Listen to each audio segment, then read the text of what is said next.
The Raven by Edgar Allan Poe.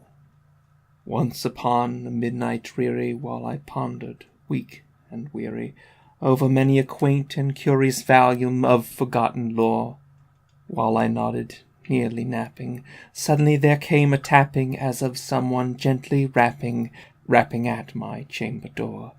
"'Tis some visitor," I muttered, tapping at my chamber door, "only this, and nothing more." Ah, distinctly I remember it was in the bleak December, and each separate dying ember wrought its ghost upon the floor. Eagerly I wished the morrow, vainly I had sought to borrow from my books surcease of sorrow, sorrowful the lost Lenore, for the rare and radiant maiden whom the angels named Lenore, nameless here forevermore. And the silken, sad, uncertain rustling of each purple curtain thrilled me, filled me with fantastic terrors never felt before, so that now, to still the beating of my heart, I stood repeating, "'Tis some visitor entreating entrance at my chamber door. Some late visitor entreating entrance at my chamber door. This it is, and nothing more." Presently my soul grew stronger, hesitating then no longer. "Sir," said I, "or madam, truly your forgiveness I implore, but the fact is I was napping, and so gently you came rapping, and so faintly you came tapping at my chamber door, that I scarce was sure I heard you. Here I open wide the door. Darkness there, and nothing more." Deep into that darkness peering, along I stood there, wondering, fearing, doubting, dreaming dreams no mortal ever dared to dream before. But the silence was unbroken, and the stillness gave no token, and the only word there spoken was the whispered word, "Lenore." This I whispered, and an echo murmured back the word, "Lenore." Merely this, and nothing more. Back into the chamber turning, all my soul within me burning, soon again I heard a tapping, somewhat louder than before. "Surely," said I, "surely that there is something at my window lattice. Let me see then what there it is, and this mystery explore. Let my heart be still a moment, and this mystery explore. 'Tis the wind, and nothing more." Open here I flung the shutter, when with many a flirt and flutter in there stepped a stately raven of the saintly days of yore.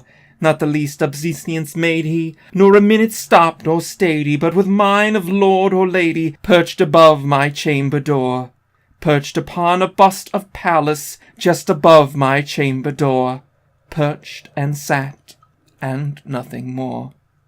Then this ebony bird, beguiling my sad fancy into smiling, by the grave and stern decorum of the countenance it wore, "Though thy crest be shorn and shaven, thou," I said, "art sure no craven, ghastly, grim, and ancient raven, wandering from the nightly shore.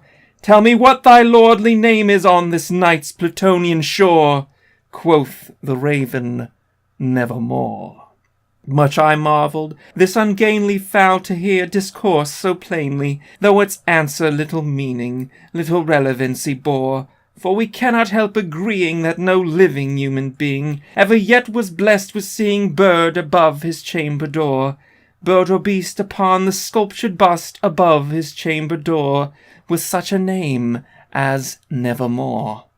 But the raven, sitting lonely on the placid bust, spoke only that one word, as if his soul in that one word he did outpour. Nothing farther than he uttered, not a feather than he fluttered, till I scarcely more than muttered, "Other flens have flown before. On the morrow he will leave me, as my hopes have flown before." Then the bird said, "Nevermore."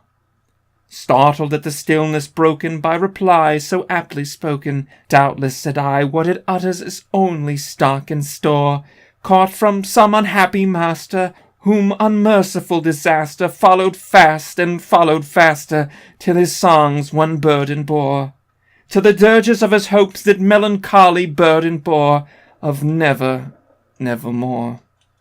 But the raven, still beguiling all my fancy into smiling, straight I wheeled a cushioned seat in front of bird and bust and door. Then upon the velvet sinking, I betook myself to linking fancy unto fancy, thinking what this ominous bird of yore, what this grim, ungainly, ghastly, gaunt, and ominous bird of yore meant in croaking nevermore. This I sat engaged in guessing, but no syllable expressing to the fowl whose fiery eyes now burned into my bosom's core. This and more I sat divining, with my head at ease reclining on the cushion's velvet lining that the lamplight gloated o'er, but whose velvet violet lining with the lamplight gloating o'er she shall press, nevermore. Then methought the air grew denser, perfume from unseen censer swung by seraphim whose footfalls tinkled on the tufted floor. Wretch, I cried, thy God hath lent thee, by these angels he has sent thee, respite, respite, and nepenthe from my memories of Lenore. Quaff, oh quaff this kind nepenthe, and forget this lost Lenore.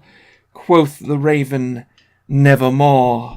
Prophet, said I, thing of evil, prophet still, if bird or devil, whether tempest sent or whether tempest tossed thee here ashore, desolate ye all undaunted on this desert land enchanted, on this home by horror haunted, tell me truly, I implore, is there balm and guile? Tell me, I implore.